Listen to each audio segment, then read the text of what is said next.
But then you say, well, so then it's a religious thing, but most Zionists will go, no, this isn't about religion. And it's like, well, if it's not about religion, then why do you want to be so close to Jerusalem? Clearly it's about religion. But then they say, no, I'm an atheist, or I'm a secularist Jew, and I'm a Zionist. And it's like, well, then why did it have to be Jerusalem? This was our homeland. This was your homeland? You're 2,000 years old?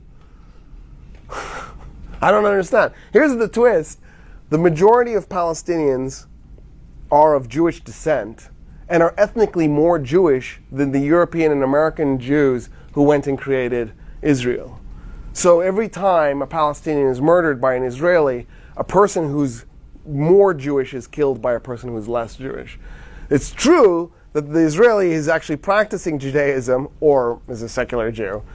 And it's true that those Palestinians are Christians and Muslims whose ancestors converted from Judaism to Christianity and Islam. But it's just a weird, ironic twist. I mean, it's embittering how ironic it is. It just doesn't make any sense. The problem is if you said, okay, we're going to create a new state, and it'll be secular. It's not for one religion anymore. It'll be a democracy, secular, and there'll be rights for all minorities. And by the way, Muammar Gaddafi actually suggested calling it Isra'tin. Israel and Palestine, Isra'tin. But if you did it, suddenly there'd be 13 million Palestinians who are Christian and Muslim. I think it's like 10% Christian, 90% Muslim.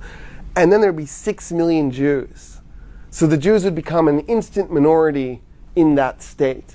And they don't want that to happen. That's why they're fighting the Palestinians. They're not fighting the Palestinians because the Palestinians are attacking them. The Palestinians aren't attacking them. They're fighting the Palestinians because they don't want to have Palestine integrated with them because they'll instantly lose their majority.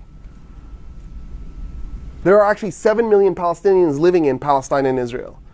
But 5 million are confined to the concentration camp that we call the Gaza Strip. It's just a concentration camp. And then the ghetto that we call the West Bank. It's basically a bunch of little ghetto pockets. And so by doing that, what the Israelis have done is they've created a situation where the natives are in internal exile.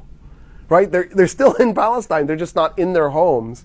Their homes are in Haifa or Jaffa or Jerusalem. And so they're displaced inside their own country as a majority, but with no rights to citizenship.